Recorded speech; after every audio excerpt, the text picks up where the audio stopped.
श्री हरिवंश ठाकुर आम जन party secular के संरक्षक, सम्माननीय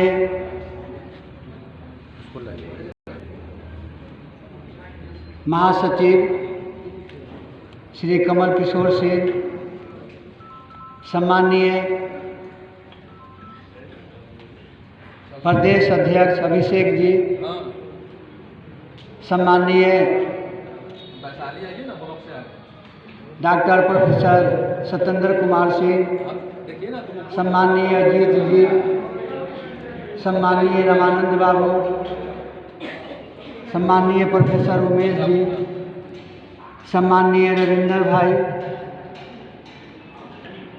अन्य सभी मंच पर उपस्थित पदाधिकारी, अतिथिगण, सम्माननीय हमारे बुजुर्ग बंधुगण, बहनों और प्रिय बच्चों, आज हम लोग यहाँ एकत्रित हुए आम जन पार्टी सेकुलर के 8वां स्थापना के अंतर्गत द बुद्धा होटल में हम पार्टी और सभी पार्टी के पदाधिकारी और सदस्यगण, परिवार के सदस्यगण की ओर से आप सबों का हार्दिक अभिनंदन करते हैं, आपका स्वागत करते हैं। स्थापित की गई थी माँ दुर्गा नगर में ही और 15 में इलेक्शन कमीशन ऑफ इंडिया को आवेदन पत्र भेजा गया, लेकिन वहाँ भी राजनीति होती है। 15 में नहीं मिला, बाद में चल कर के उसी नाम को आम जन पार्टी, लेकिन उसमें एक शब्द जोड़ दिया गया सेकुलर। पार्टी का रजिस्ट्रेशन हुआ, उसके बाद कार्यक्रम शुरू हुआ। कार्यक्रम बहुत जोर शोर से शुरू किया गया था, लेकिन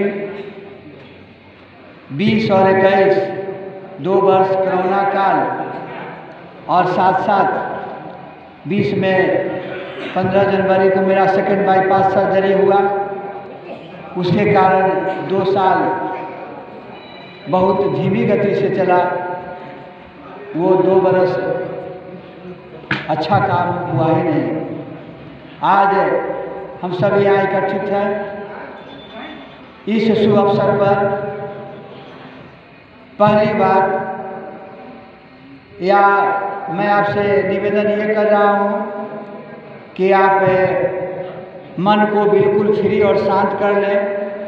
और हम कोई सिद्धांत की बात नहीं करते हैं, क्योंकि मेरा विषय ही रहा है और शास्त्र। तो शांत भाव से कुछ अनुभव आप सुने। पहली बात, मानव जीवन सर्वश्रेष्ठ जीवन है। 84 कोटि जीवन में ये सबसे अच्छा जीवन है। तो प्रभु ने तो हमको धरती पर भेजा अच्छा जीवन के रूप में। तो इस अच्छा जीवन को हम इतना अच्छा बनावें कि फिर धरती के लोग भी खुश हो जाएं और प्रभु भी खुश हो जाए। तो अच्छा जीवन बनाने का प्रयास करना चाहिए। और इसके लिए जो मानवीय सद्गुण है, उसमें से कम 1-2 को जरूर अपने जीवन में लागू करना चाहिए। और उसमें से एक मैं 100% लागू किया, परिश्रम। और हमने सीखा विवेकानंद से, डॉक्टर APJ अब्दुल कलाम से, राजेंद्र प्रसाद से और कुछ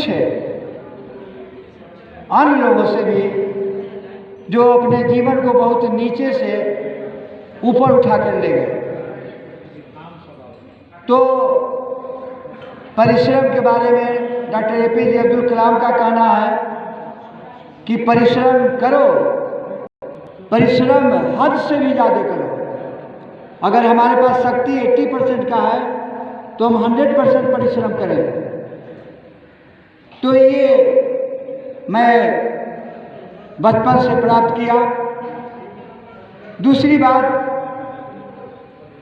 मेरा पेशा ऐसा था कि कहीं झूठ बोलने का ज़रूरत नहीं पड़ा, और बचपन में बहुत साधु संतों के साथ रहा तो वो गुण हमको आया।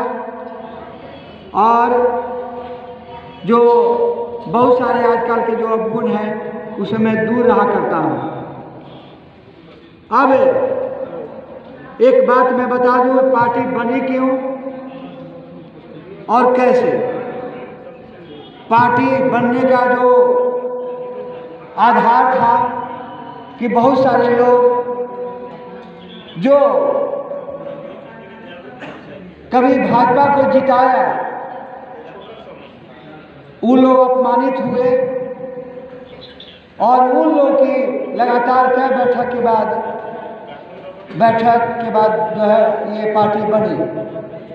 उसमें एक सम्मान का भाव था कि ये पार्टी ऐसी रहेगी कि सबको सम्मानित किया जाएगा, किसी को यस मैन नहीं के दृष्टिकोण से देखेंगे, एक अच्छा वर्कर के दृष्टिकोण से, एक अच्छा सम्मानित आदमी के दृष्टिकोण से देखेंगे। है क्या कोई बड़े उम्र का हो या छोटे उम्र का हो, लेकिन सब में आत्मा तो रहती ही है। वो जो परमात्मा का अंश है वो सब जीवों में है, और ये जीव सबसे अच्छा है। तो इसमें एक दूसरे को सम्मान दिया ही करना चाहिए। कोई बड़ा आदमी हो तो छोटा को देना ही चाहिए, और छोटे को भी बड़े को सम्मान देना चाहिए। तो ये सम्मान देने के आधार पर था। दूसरी बात जो पार्टी बनी बहुत इम्पोर्टेंट है कि 76% 96% नंबर आता है किसी को तो उसकी नियुक्ति नहीं होती है, उसका कॉलेज में एडमिशन नहीं होता है, और 55% वाले का एडमिशन हो जाता है।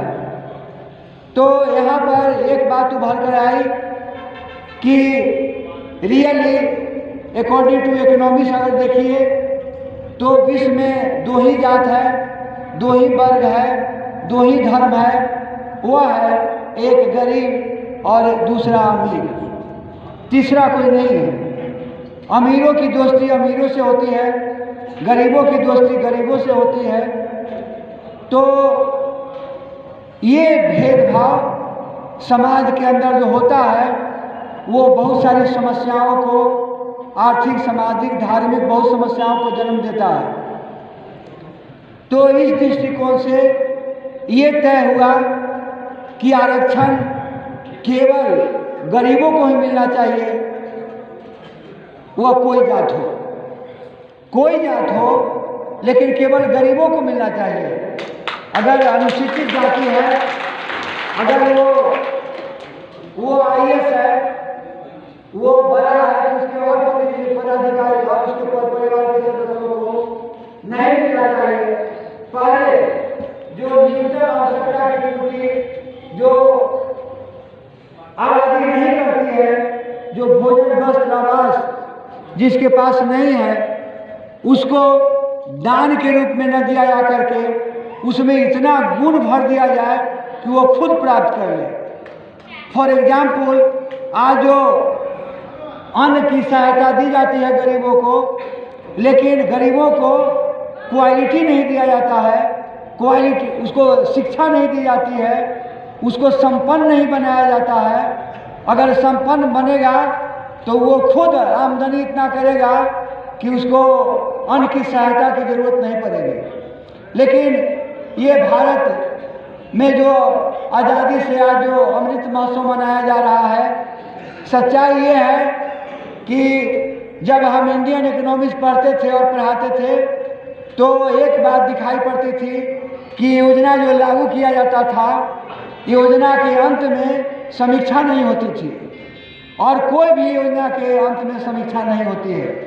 अब यहीं पर आप दूसरे देशों से तुलना कर लीजिए। जब रूस में जार शासन समाप्त हुआ और लेनिन वो प्रधान बना शासक का, तो वो जो प्लानिंग बनाया तो एक एक करके करता था।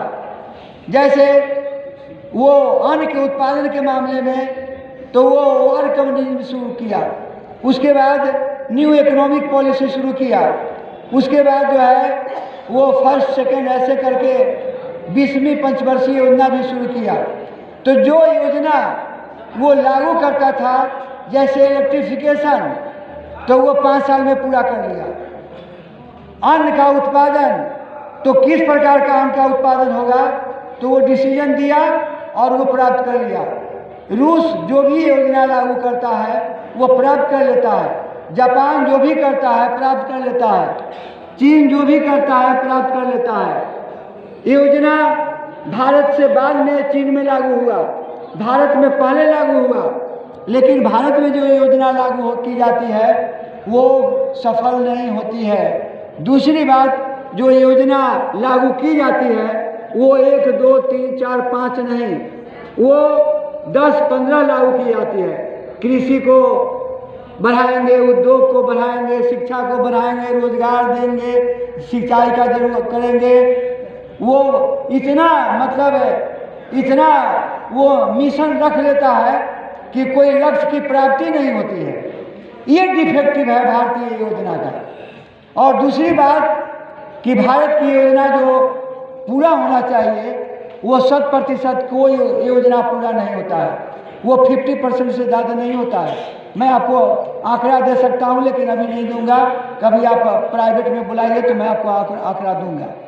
तो उसके दृष्टिकोण से, और मैं अपने स्टूडेंट्स को बताया करता था कि सारी योजनाओं नहीं पूरा नहीं होने के पीछे एक कारण है कि ईमानदारी का अभाव। यहाँ जो योजना जो राजनीतिक लागू करते हैं और वो जो धरती पर आता था, राजीव गांधी ने कहा था कि 100 में 15% धरती पर आता है, 85% जो है वो ऊपर ठेकेदार, पदाधिकारी और एमएलए, एमपी, मंत्री सब ले लेते हैं। आज कोई भी सड़क की योजना बनती है तो 50% से ज़्यादा उसमें खर्च नहीं होता है। यही कारण है कि 6 महीना साल भर के अंदर में वो सड़क समाप्त हो जाता है। तो भारत में ईमानदारी की बहुत कमी है, भारत में देशभक्ति की बहुत कमी है। जापान में 100% लोग वो राष्ट्रभक्त होते हैं और भारत का नाम है भारतीय संस्कृति को लेकर के, जो विवेकानंद जो उसको जो है आगे बढ़ाए और बताया कि भारतीय संस्कृति सबसे आगे वाली संस्कृति है और यहाँ के जो ग्रंथ है वो कुरान और बाइबल से भी बहुत ज़्यादा महत्व रखता है। तो भारत की ऋषि मुनियों के देन रही है और यहाँ पर ऋषि मुनियों के कारण इतनी अच्छी संस्कृति रही है, हम उसके बारे में अभी नहीं बता सकते। तो राष्ट्रभक्ति भारत में हमारे ख्याल से जो देश के लोग हैं, आप मन को शांत कीजिए और जरा सोचिए, भारत में मुस्लिम कितने % राष्ट्रभक्त हैं? वो धर्म भक्त हैं, वो धर्म को तरजीह देते हैं। राष्ट्रभक्त उनका तीसरा चौथा पोजीशन है। अब आइए और धर्म का, हिंदू लोगों का तो 20% राष्ट्रभक्त हैं, बाकी लोग अन्य प्रकार के भक्त हैं, परिवार भक्त हैं। मेरा उसका अनुभव है। बहुत सारे लोग काम करते हैं, लेकिन जो काम करते हैं वो work, duty and sentiment both, दोनों दृष्टिकोण से बहुत कम लोग काम करते हैं। एक छोटा सा एग्जाम्पल, और अपने से ही बहुत लोग मिशन रखते हैं कि प्रोफेसर बनेंगे। मिशन पूरा हो जाता है, उसके बाद क्या होता है, पेमेंट तो बहुत अच्छा है, अभी प्रोफेसर को लगभग 2,30,000 मिलता है, लेकिन तब आप क्वेश्चन कीजिए वो क्लास क्यों छोड़ देते हैं? वो ये क्यों कहते हैं कि मैं जाम में फंस गया, हम तो 40 वर्ष नौकरी किए, एक दिन भी लेट नहीं हुआ और एक दिन भी क्लास नहीं छोड़े, नहीं खिलाएंगे। और यही कर्तव्य के दृष्टिकोण से, मजबूत रहने के दृष्टिकोण से, संस्कार के दृष्टिकोण से हमको आरएसएस का सुप्रीमो जिला संचालक बनाए, जो लगभग बहुत दिनों तक 20 वर्ष से ऊपर काम किया। वो बहुत आदर का दायित्व होता है। तो भाव भारत माता के सपूत के रूप में ऐसा भारत में कमी है। यही कारण है कि देश अभी तक विकसित नहीं हुआ है। यही कारण है। चीन विकसित हो गया, जापान विकसित हो गया, इंग्लैंड विकसित हो गया, सब तो हो गया। अब यहाँ पर माननीय प्रधानमंत्री जी कहते हैं कि 2047 तक हम राष्ट्र को विकसित बनाएंगे। अब देखिए क्या मतलब है, सफलता कितनी मिलती है।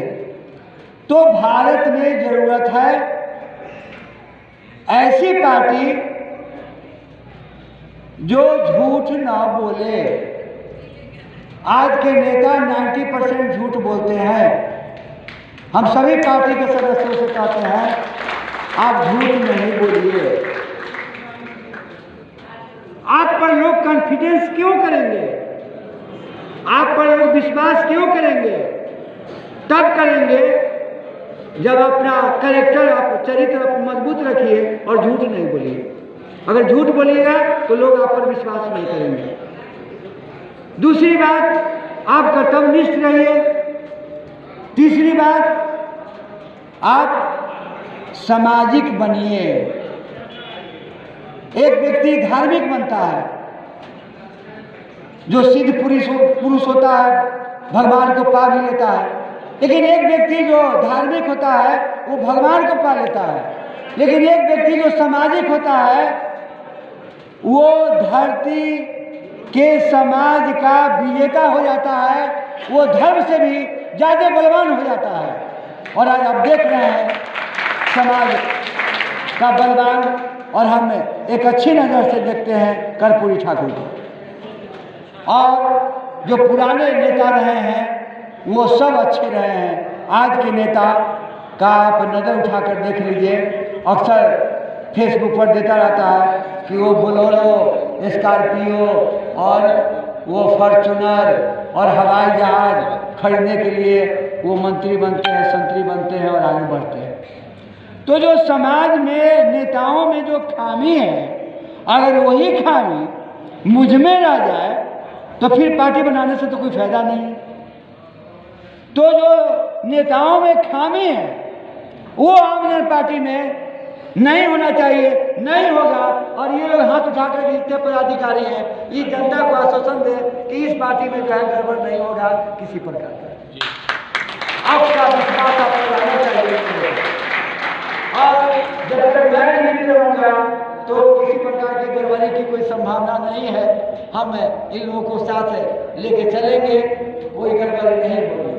तो आपका विश्वास हम अपने कर्तव्य से जीतेंगे, झूठ बोलकर नहीं जीतेंगे। उसके अलावा आज कई खामी है जो जनता को सोचना चाहिए। हर थाना में लाखों गाड़ियां पड़ी हुई है, सड़ रही है। आप कभी सोचे हैं, देखें ऐसा क्यों नहीं कानून बन रहा है? क्यों नहीं कानून बन रहा है कि उसको नीलाम किया जाए? आज बड़े पैमाने पर वीआईपी को पैरोल पर छोड़ा जाता है, लेकिन जो गरीब जेल में जाता है वो सड़ जाता है। अब सोचिए, भारत आज़ाद है लेकिन यहाँ अमीर और गरीब अलग अलग रहते हैं। गरीबों के लिए अलग कानून है, अमीरों के लिए अलग है। ये है। तो वेतन क्या है? एक रिटायर्ड एमएलए पेंशन लेता है और वही एमएलए अगर कॉलेज टीचर रहा, मैं नाम किसी का नहीं लूँगा, अगर वो कॉलेज टीचर रहा तो टीचर वाला भी उस 1.25 लाख पेंशन उसको मिलता होगा। वो अभी विधायक है तो उसको भी मिलता होगा। अभी मंत्री है तो वो भी मिलता होगा। एक मंत्री को 3-4 प्रकार का वेतन और सैलरी मिलता है, वो कितना अमीर हो रहा है ये तो जनता जानती ही नहीं है। जनता को मालूम नहीं है कि ये एमएलए विधायक के लोग जो है कितना बड़े पैमाने पर पैसा कमा रहा है, बहुत लोग पैसा कमा रहा है। तो अमीर तो और अमीर होते जा रहा है। कभी टाटा बिरला होता हो, अभी कोई अदानी होता हो, तो अमीर तो आगे जा रहा है, उसको पैकअप नहीं किया जा रहा है। अभी भी योजना आयोग का कहना है, पहले तो 35% 36% था, अभी कहा जा रहा है कि 27% गरीबी रेखा से नीचे लोग बसर करते हैं। तो पेंशन या फायदा कोई एक होना चाहिए, 4 नहीं होना चाहिए। उसके अलावा न्यायालय का निर्णय 30 वर्ष के बाद होता है, तब तक जो है मुकदमा करने वाला मर जाता है और लाखों मुकदमा पेंडिंग रहता है। तो सरकार क्यों नहीं न्यायालय का भवन और न्यायाधीश नियुक्ति करता है? क्या न्यायालय का मतलब क्या होता है कि कोई डिस्पोजल तो होना चाहिए ना। इसको हमने अपने लक्ष्य में रखा है कि पार्टी आएगी तो 5 साल के अंदर में जो है न्यायालय का निर्णय करवाएगी, ये हम लिखे हैं और नया मिशन है इस प्रकार। अब अंत में शिक्षा की बात करके बताएंगे। एक व्यक्ति, परिवार और देश का विकास की पहली सीढ़ी शिक्षा होती है, दूसरी सीढ़ी आर्थिक होता है, तीसरी सीढ़ी धार्मिक, सामाजिक, साहित्यिक, राजनीतिक होता है। लेकिन पहली तो शिक्षा है। हम 8 भाई हैं, साधु संतों के साथ रहने के कारण बहुत अच्छी शिक्षा हमने हासिल कर लिया, तो अच्छी नौकरी वाली भी प्राप्त हो गई। आज अपने बेटा बेटी को आप ऊंची शिक्षा दे करके ऊंचा पद दिला दीजिए, डॉक्टर बना दीजिए, इंजीनियर बना दीजिए, प्रोफेसर बना दीजिए, डीएम बना दीजिए, एसपी बना दीजिए, एक बार बना दीजिए। उसके बाद आप देखिए उस परिवार का हैसियत, वो दिन दुगना रात चौगुना बढ़ेगा। एक बार शिक्षा की प्राप्ति हो जाए तो उस परिवार का स्तर इतना ऊंचा होगा कि उसका कई पुस्तक का खानदान ठीक हो जाता है। इसलिए अपने बच्चों को खुद कम खा करके और अपने में कम खर्च करके बच्चों का विकास करके ऊपर उठा दीजिए, आपका परिवार ऊपर उठ जाएगा। ये काम जो है आप लोग कीजिए। एक अंत में बहुत लोग जो 1 नंबर वाला आमदनी करते हैं वो कष्ट उठा करके पैसा बचाते हैं, वो पेट काट करके पैसा बचाते हैं। 1 नंबर वाला आमदनी, 2 नंबर वाला का तो बात नहीं करेंगे, वो तो एक बार सिग्नेचर करेगा 1 करोड़ ले लेगा। लेकिन जो मेहनत करता है, पैसा को बचाता है, हम उसमें एक और थ्योरी जोड़े हैं, समय भी बचाइए।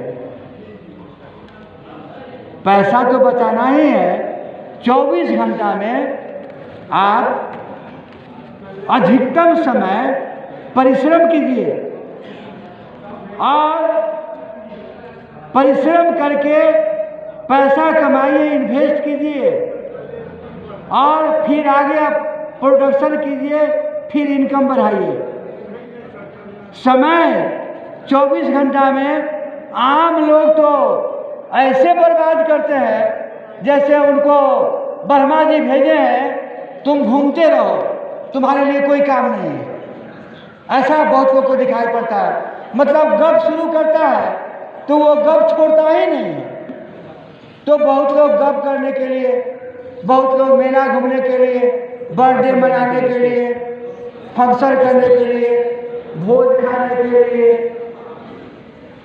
उसके अलावा राजनीति करने के लिए, क्रिटिसाइज करने के लिए, ये समय बर्बाद कर देता है।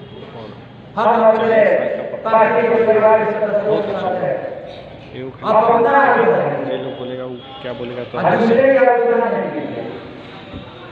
कोई जरूरत नहीं है दूसरे की आलोचना करना।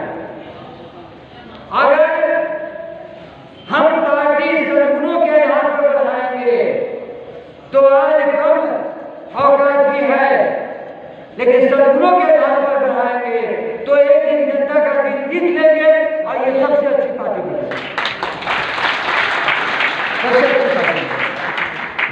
तो आप समय बचाइए। मैं जीवन में यही किया, कभी 4 घंटा में कटौती नहीं किया कॉलेज में, कभी नहीं किया।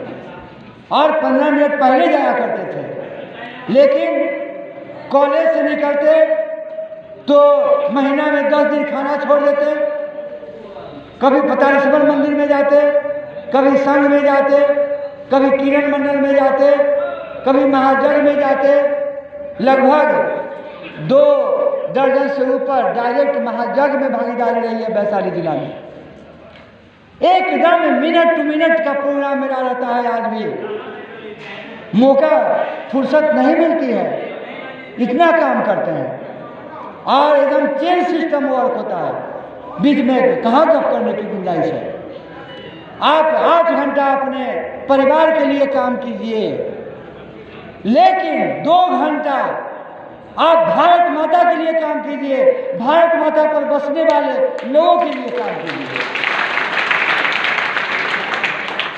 मैंने तो ये किया और हम आपको शेयर करते हैं इस बात का। ये मेरा सिद्धांत नहीं है, मैं कर चुका हूँ। तो आप अपने परिवार का काम कीजिए, आर्थिक काम कीजिए। अब यहाँ पर आपसे निवेदन है कि आप यहाँ पर जो लोग समय देना चाहते हैं वो आज घोषणा करें कि हम सप्ताह में 5 घंटा करेंगे, महीना में 20 घंटा करेंगे। आप समय दान कितना करते हैं ये आप बताइए। दूसरी बात, चूंकि मैं दर्जन भर संगठन में रहा तो संगठन कैसे होता है वो मैं जानता हूँ, इसीलिए संगठन कैसे होता है हम तो उसको जानते हैं, लेकिन हमारे पास वर्कर की कमी है। अगर आप समय दान करते हैं तो निश्चित रूप से हम इस संगठन को बहुत आगे ले जाएंगे, वो ज्ञान हमको है। फिर